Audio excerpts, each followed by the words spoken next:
Now, how about them damn Celtics? And we are back with another episode of How About Them Celtics. Sam and I are here recording Friday, June 20th, recording a day earlier than we normally do, as we probably will for a lot of the offseason because we have the flexibility to.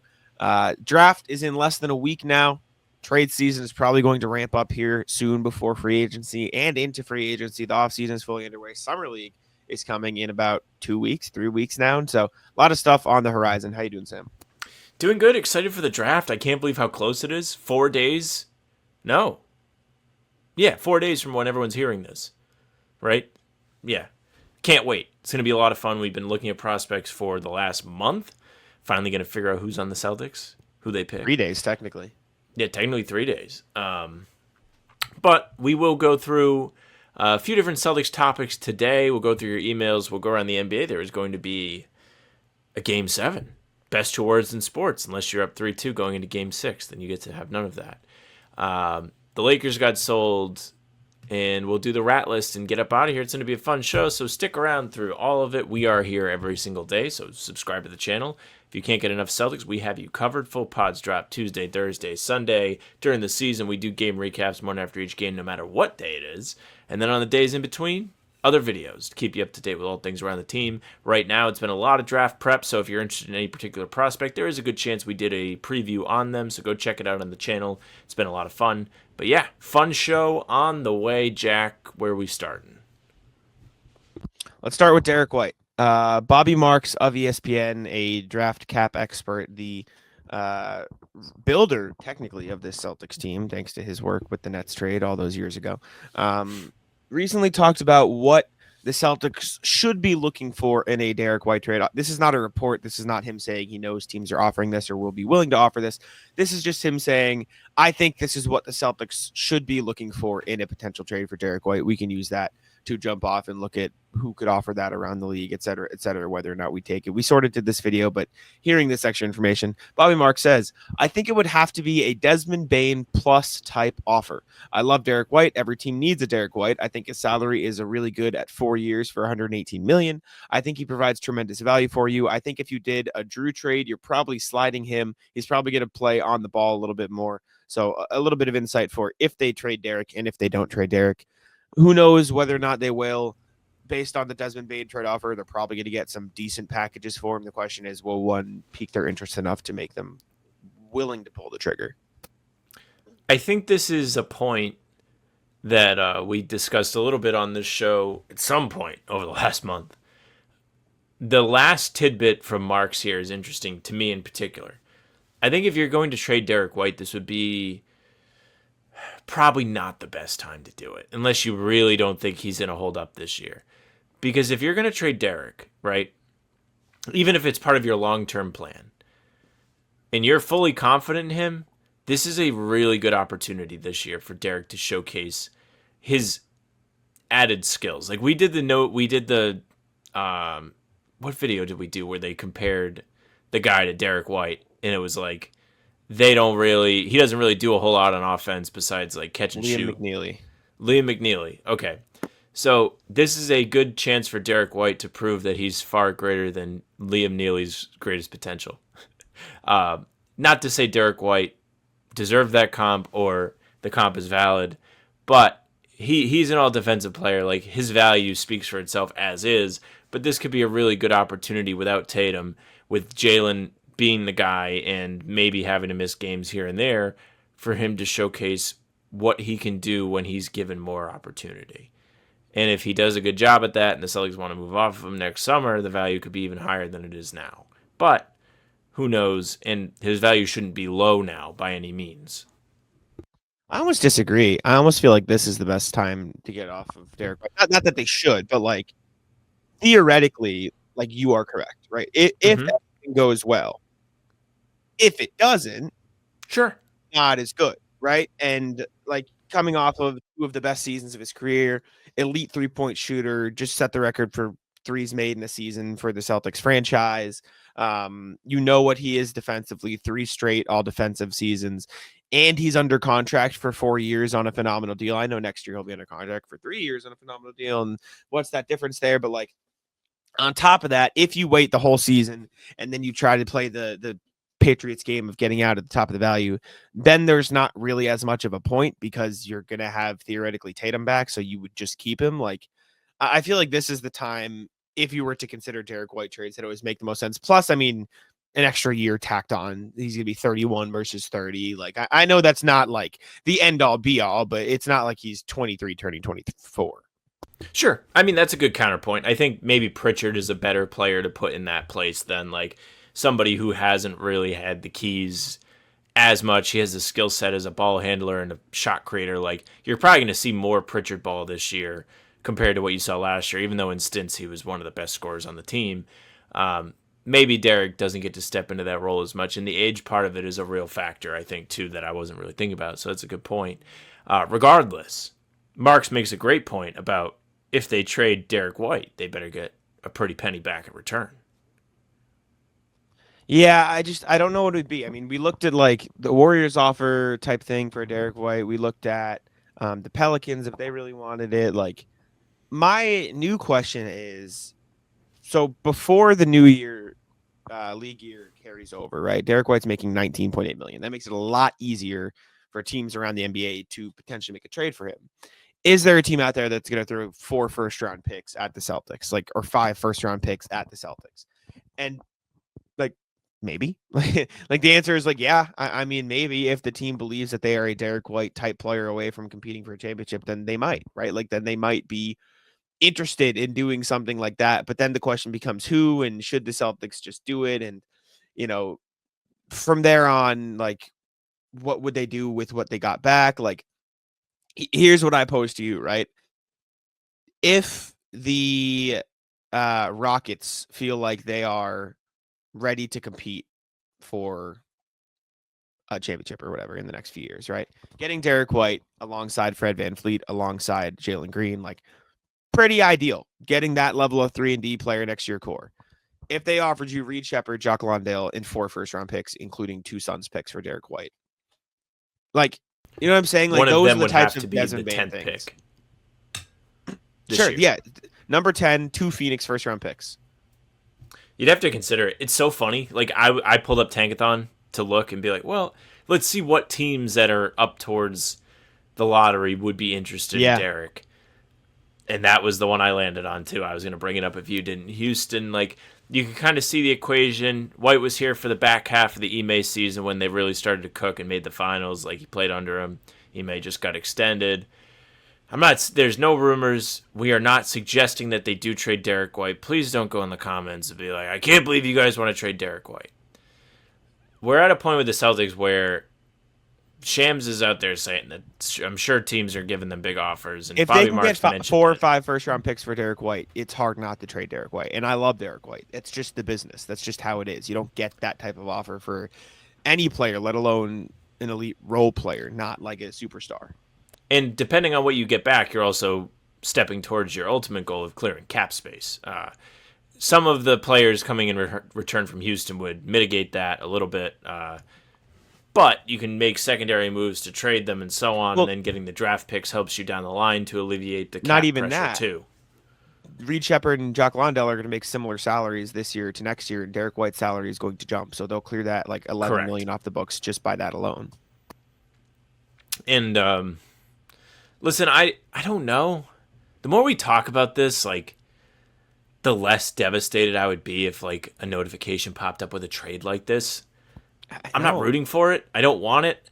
I think the possibilities in this draft are pretty exciting considering how deep it's supposedly going to be and how scattered some of the prospects are or shuffled in various mock drafts. Like, some of them have a guy like Colin Murray-Boyles at 11, some have him at 17, some have him higher. Like, a lot of the prospects are about equal, and if you're the Celtics, you probably can feel pretty good about bringing in someone who fits next to Tatum and Brown for the foreseeable future if you move up in this draft.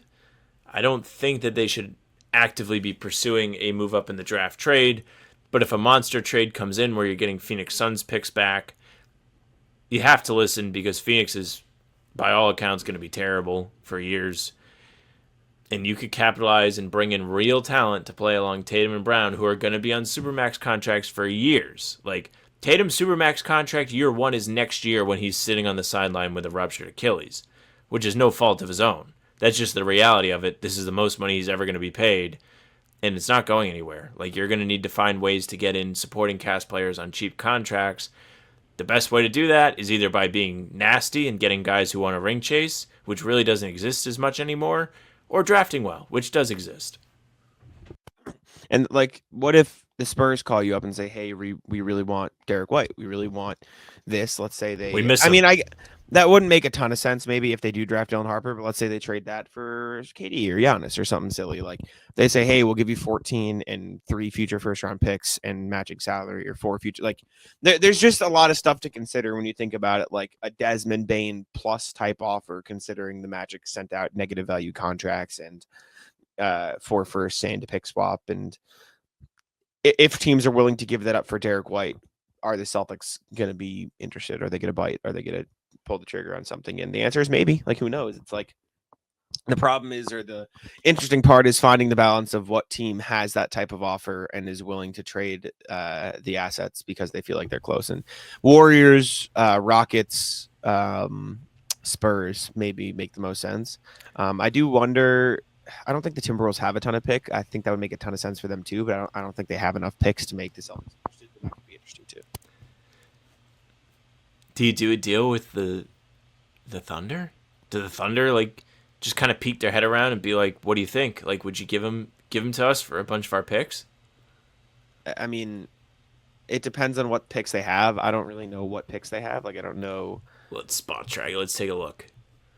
It would depend, and it depend on what they're sending you back to. Like, are they giving you, like, they'd have to match salary at that point. So I don't know what salary they would match with. Like, I have it up here. So the Thunder have in future years, they could give you 15. They could give you the Clippers pick next year. They have potentially 6 first-round picks next year. The Philly one is protected. The Utah one is protected.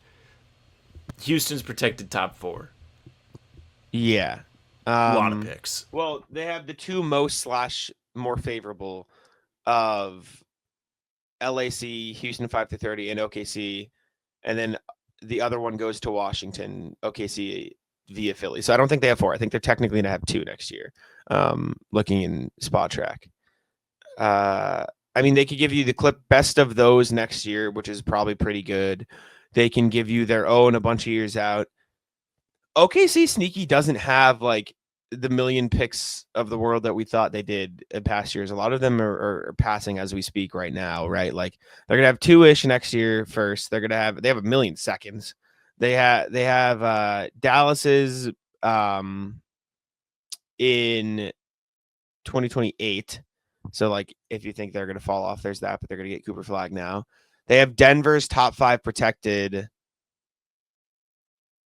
2028, but it's some weird protections on it. So like maybe, and then what would they give you back for Derrick White is the question. Like Lou Dort, are they doing that? Are they doing Isaiah Joe and like Topic?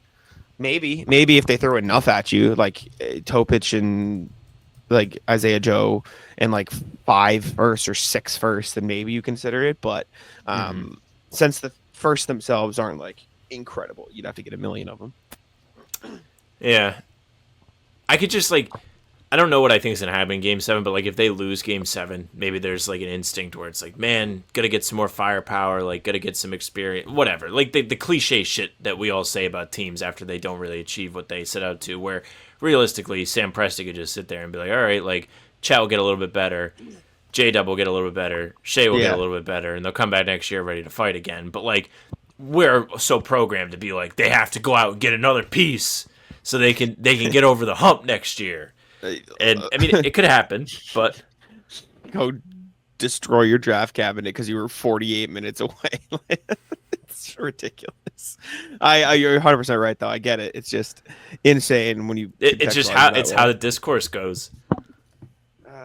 Unfortunate.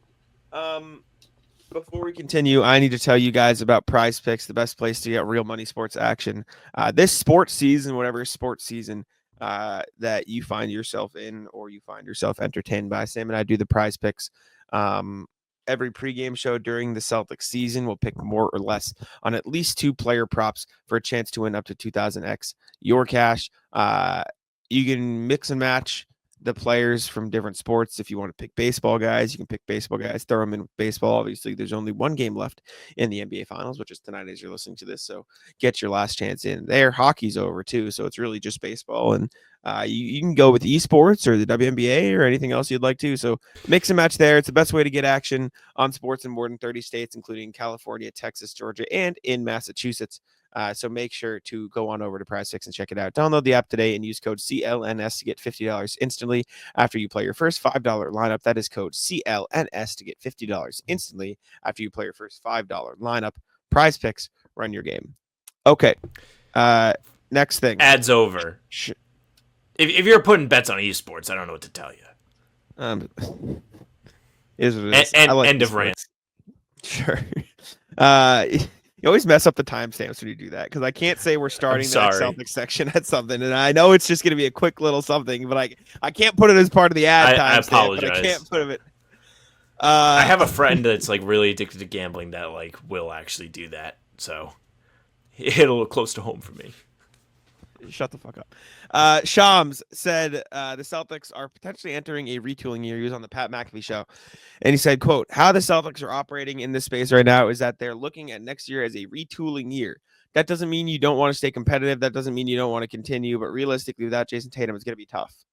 My response, Shams said nothing again on national TV. And that's it. Anytime Shams is on national TV and it's time to talk about the Celtics, it's the LeBron picture where he's about to do the pullback 3. That's him. Like he's ready to fire. Just something that's going to get aggregated, but it really doesn't say anything. And, you know, look, he's being asked about the Celtics, so you can't really blame him. But he knows what we all know, which is a bunch of nothing at this point. We just have to sit back and wait. There could be stuff that happens leading up to the draft just because the window makes sense. Jack and I just discussed why trading Derrick White sooner rather than later, meaning the new league year, would make sense for clearing cap where he's getting a pay increase and you can automatically save some money just by matching salaries now rather than later.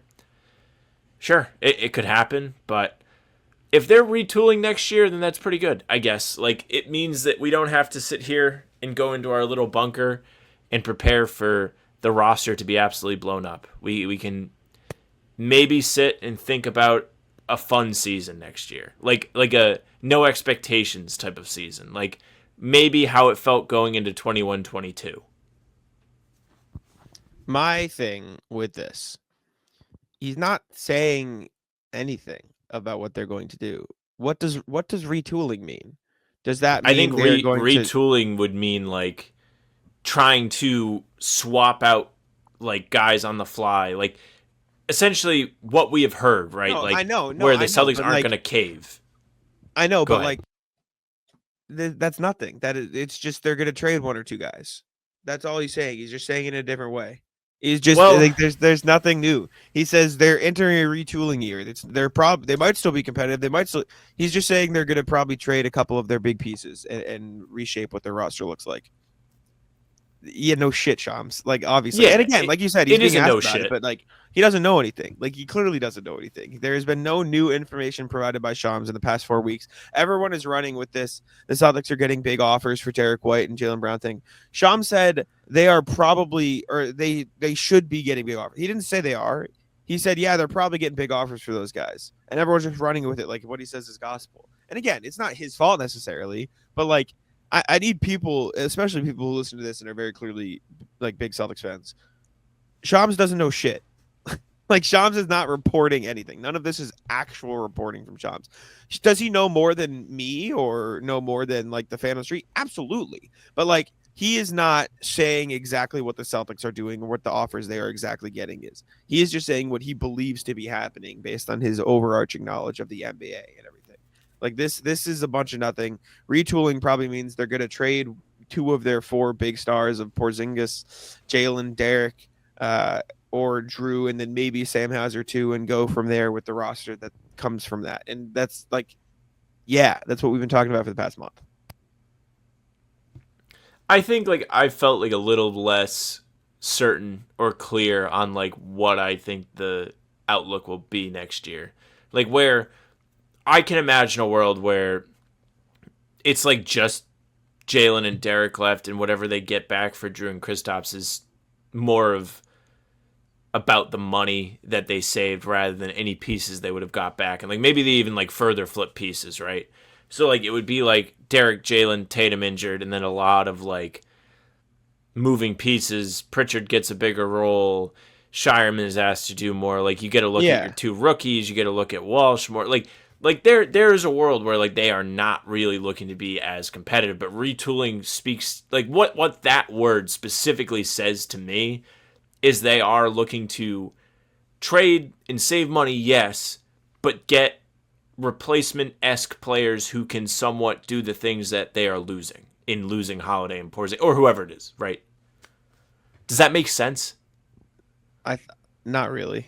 I don't So like understand. I feel like it's like I get it to a degree, but like I don't think him saying retooling means they're going to like try to exactly be competitive and everything. I think he's just saying they're going to change up the roster a lot.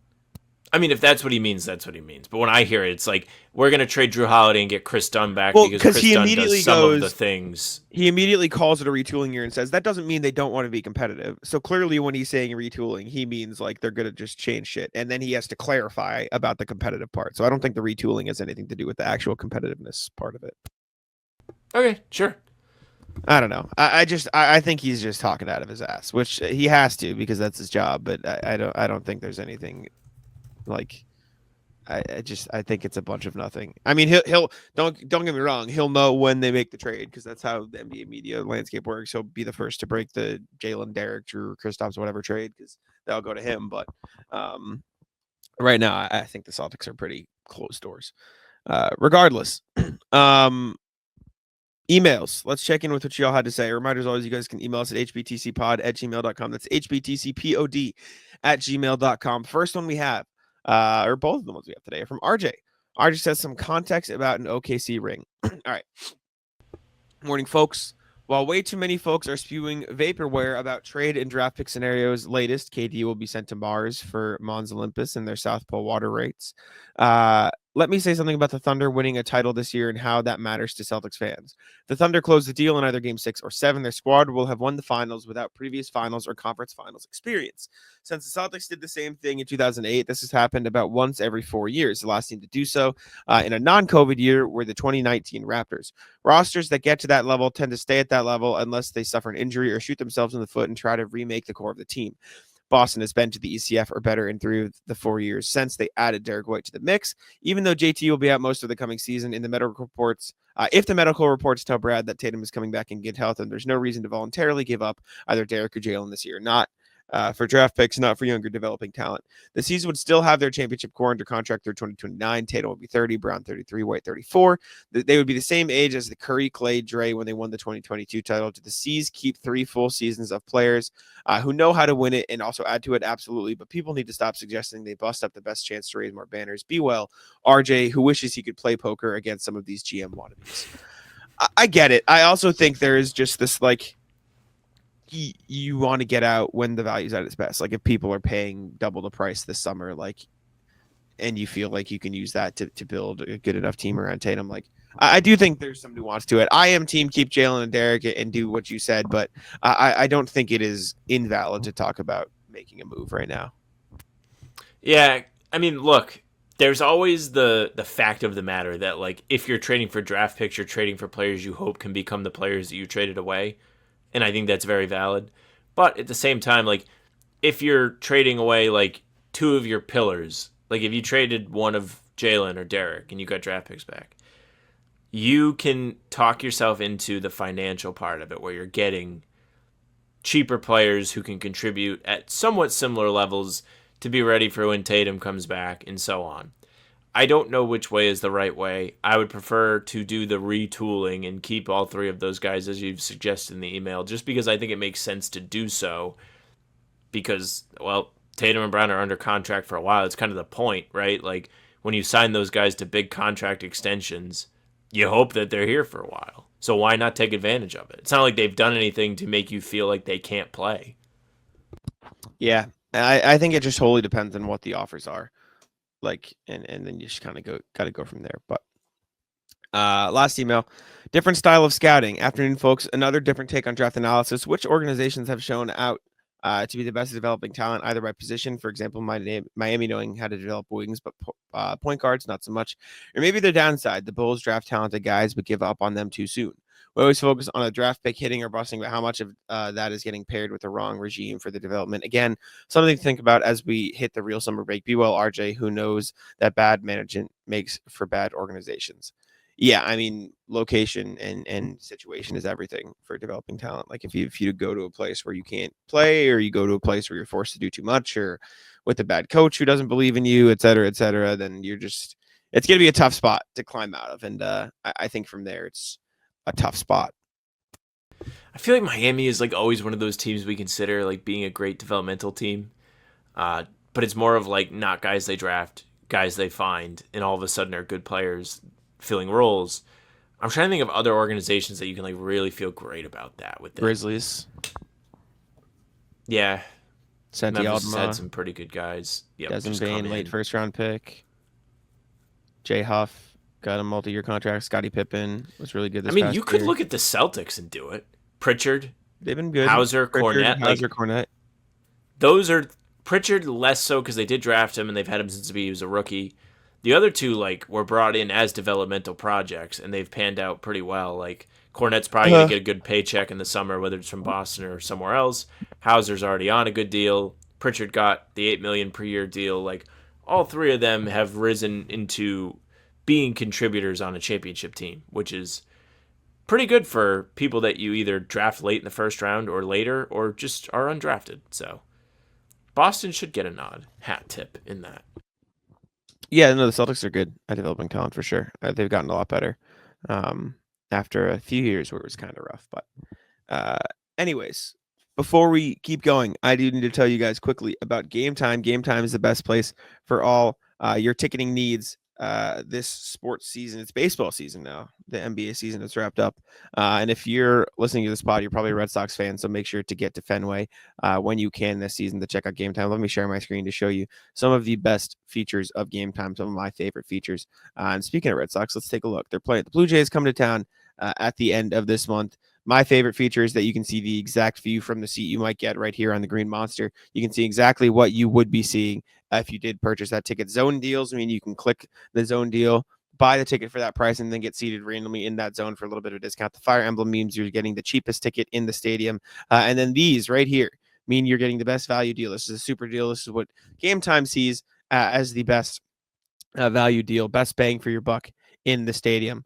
Those are my favorite features. On top of that, you get last minute deals, which means you can save up to 60% buying last minutes for sports, concerts, comedy, theater. And that's the key too. It's more than just sports. Even though basketball season's over, you can still get tickets to concerts, comedy shows, theater, anything you would like on Gametime. Take the guesswork out of buying tickets with Gametime. Download the Gametime app, create an account, and use code CLNS for $20 off your first purchase. Terms apply.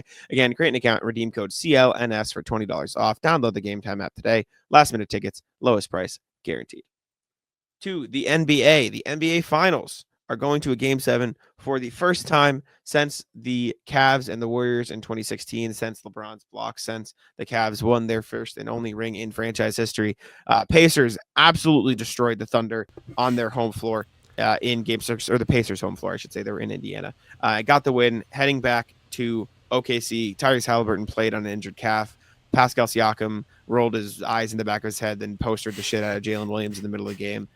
It was one of the most impressive wins of the Pacers postseason run. That's included 4 comebacks in the last 2 minutes of the game. So shout out to the Pacers. What a series this has been. I don't want to talk about it for too long. I just think this is really funny. In a game that the Pacers were up 30 and like dominating in, Benedict Mathurin was in minus 18. Pretty crazy. Not great. But the Pacers have beaten the 2022 Celtics allegations. They've done it. They separated themselves from that team. Going into last night's game, I really felt like the Pacers, I wouldn't say they would roll over and die, but I didn't think they would win. I thought OKC would be ready and would enforce their will and kind of stomp things out early. Didn't really go that way. Indiana did a good job of fighting even when OKC got off to a pretty nice start. And then they took complete advantage in the second quarter. TJ McConnell, Obi Toppin, just doing what they've been doing for the entire playoff run, coming off the bench, giving one of the best sparks we've ever seen.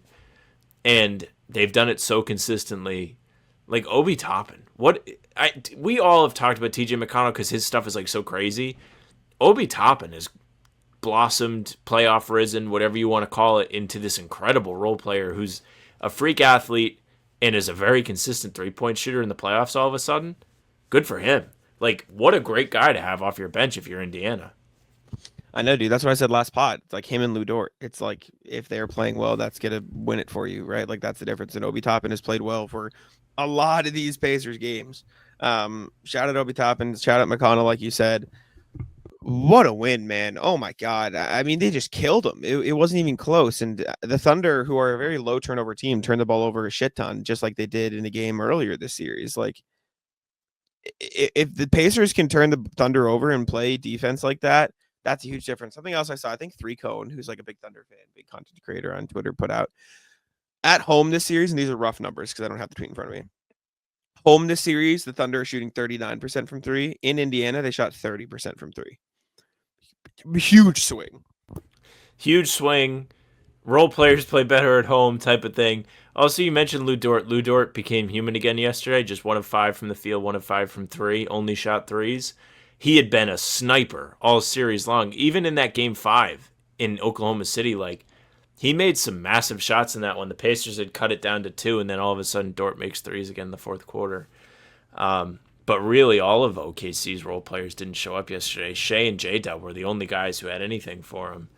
What a weird OKC game. Like, I think they just went into it feeling like I felt. Like, it was like, all right, like, tonight's the night. It's going to end.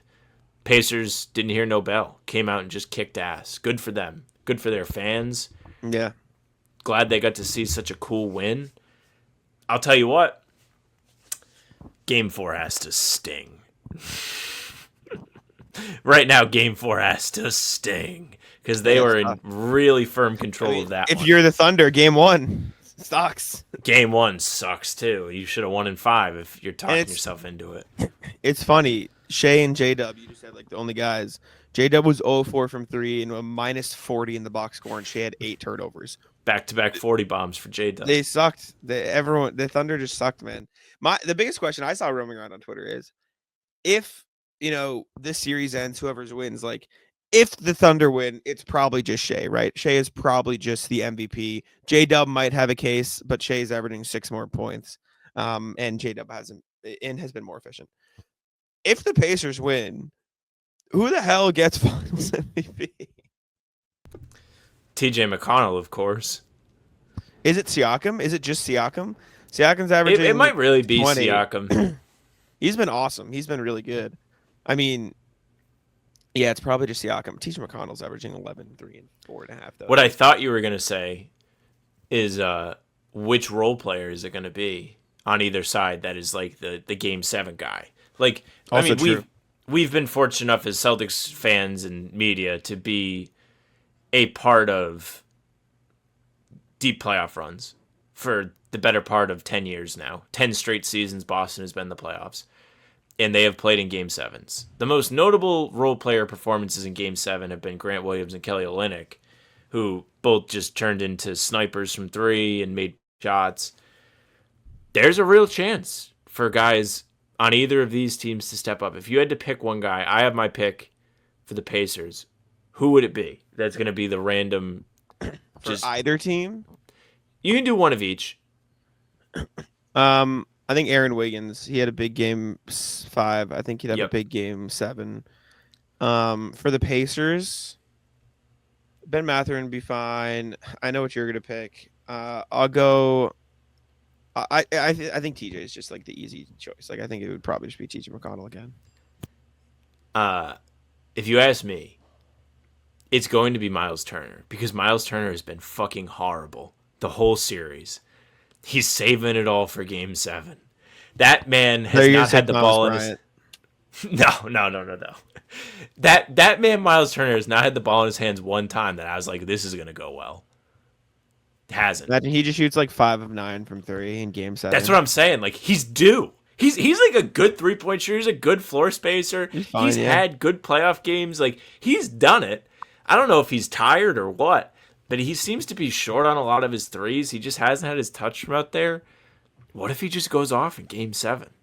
Like, it could Dude, happen. this is the best like playoffs in like a long time. Like in terms of I like would prefer entertainment last value, year, but sure. But I'm asking you to step out of that for a second. In terms of like pure entertainment value for like the general NBA fan, I can't remember a playoff that has been this entertaining in a long time. I've enjoyed this thoroughly, even since the Celtics got out. Usually the Celtics lose and I'm just salty. I'm like, fuck this, don't care. Everyone else can kick rocks. Oddly enough, I did like just happen to be trolling around on YouTube earlier in the week before bed. Somebody made a bubble playoffs like thing, like a documentary or Bubbles whatever. were good. Bubble playoffs were fire. There was nothing else happening in the world. The Celtics were deep in the playoffs that year too. That was a lot of fun because there was literally nothing else to do but watch basketball. So they had like Bubble the was world good. in the palm of their hand. That was a fun one. Yeah. But yeah, this year has been a lot of fun. Like the series have been fun. Even going back to the first round, like that Pistons Knicks series was incredible. Only went 6 games, but every single game was close. The conference finals were a lot of fun. The Thunder Nuggets series was a lot of fun. Yeah, the finals have been really awesome. I mean, there have been what 1, 2, like 4, 5 Game 7s now in this playoffs alone. Rockets Warriors won Game 7. Yep. Timberwolves, or no, not Timberwolves. The Nuggets Clippers won Game 7. Then Yep, Nuggets and the Thunder Nuggets won again. Game 7. And then this, so that's 4. And I might be forgetting one. Let me look. I was just looking at Game 7s too. List of NBA Game 7s. So in the playoffs this year alone, there have been. Let me see. 1, 2. Yeah, we named them all. Or wait. Yeah, we named them all. 1, 2, 3, 4. We got them all. The finals plus those 3, and the Thunder are gonna have been in 2 of them, and the Nuggets were in 2 of them. Shout out, very entertaining, very fun. Also, did you see the Pat Bev like clip or whatever that went around this morning? No. It's so fucking corny, man. It's so dog shit. I think Pull it up. NBA players who like complain about media, like friendly fire, man. NBA players are ruining the media. I'm not pulling it up. We're all It's trying to just- find the guy who did they're- this. Their whole context. We're recording this the day after Game 6 when the Pacers just Yep. won, dominant, and their conversation was, "Is Tyrese Halliburton going to be the worst person ever to lead an NBA like championship? team Worst if they won?" person? The worst player, whatever. Like, is he the Okay. worst player to ever like be the number 1 in a championship? Like, that's your conversation after the Pacers just did that? Fuck you. Like, that's so fucking corny. Like, how lame. What are we doing? Oh my god, it's so stupid. It's so I don't get it, man. Whatever.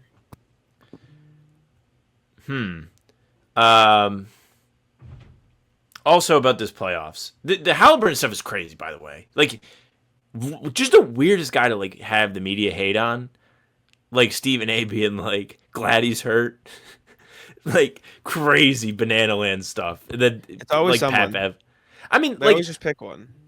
to be honest with you, like I think Pat Bev's actually right. Like Halliburton technically would be the worst guy to be the best player on a championship team. Of but, all like, the times I don't to care. have this conversation, and I don't care. 1 and 2, after they just dominated Game 6, but like, what the fuck? It's just so stupid. It's the reason like media sucks nowadays. It's because Also- former players, the Pat Bevs of the world, the Gilbert Arenases of the world, the fucking Chandler Parsons, like all this bullshit just spewed all over social media. Is the perk, the Morris twins? It's horrendous. There's also something to be said about Halliburton being the last guy that Pat Bev ever played in the NBA and lost to him, as of now, because he was on the Bucks team last year that got knocked out of the playoffs, and Pat Bev is not in the NBA this year. I see. But the playoffs as a whole, as we were saying, have been a lot of fun. There's one that I would not agree with, but the upsets have made it fun too. Like when you have a team like the Pacers that people didn't really. Celtics fans had a lot of respect for the Pacers, so it's hard to like come on a Celtics platform and be like, nobody believed him, because a lot of our community did. Like, we all watched the conference finals last year. We know they were a lot of fun. But to have them be in the finals and to have like them have upset the Cavs, to have them beaten the Knicks, and then to have them pushing the OKC Thunder, a team that was considered a juggernaut all season long by everyone, to the brink, that's awesome. And I think like the NBA, I wouldn't want to see the Celtics have their title hopes expensed at this, right? But like it would be more fun in the playoffs every year if it was less predictable. Like one of the things about the NBA is you always feel like the better team wins because that's just kind of how basketball goes. And usually if a team is a hoss in the regular season, they at least make the finals. That's like OKC was there, the Celtics last year, and so on. Yeah. It's why the Heat run was fun. Obviously less fun for Boston, but in general. Last NBA thing before the rat list is the Lakers sale. According to Shams, who broke the news, the Lakers have been sold. The Buss family is entering into agreement to sell majority ownership of the Lakers to Mark Walter, for a franchise valuation of approximately $10 billion, the highest ever for a U.S. professional sports franchise, eclipsing the Celtics, who set the mark at $6 billion like a few months prior. $10 billion is insane. So there's one Celtics fan who might have got a little upset about this. Very famous Celtics fan. Bill Simmons was on Twitter like doing the breakdown of the sale. Obviously not thrilled that the valuation was 40% more than what Boston's was, and the sale was so recent. But he did a breakdown. He goes, the Buss family owns 66% of the Lakers. Walters was already an owner, by the way. His side owned 27%, and then other people owned 7%. Walter offered $4.8 billion for 48% more of the franchise, which would equate to $10 billion total because of the amount of the franchise he was buying. The family said yes, kept 18%. So the sale technically was only worth $6.15 billion because he had only bought 75% majority. And Bill goes, it's not that crazy. So basically, Bill Simmons spin zoned this into the Celtics sale was still worth about the same. Sure. 10 billion valuation for a franchise is still crazy. They also don't own the arena, yes. which is something people care about. The Kings own the arena. But, I mean, it doesn't matter. I mean, the Lakers have arguably the most recognizable branding in the NBA. They have Luka now, who will carry the franchise for the next decade. They have LeBron currently, who even for 2 years is enough to up the value of a franchise. It's in Los Angeles. Like it makes sense why it was valued as high as it was and why Mark Walter paid the valuation price that he did to own as much that he now does.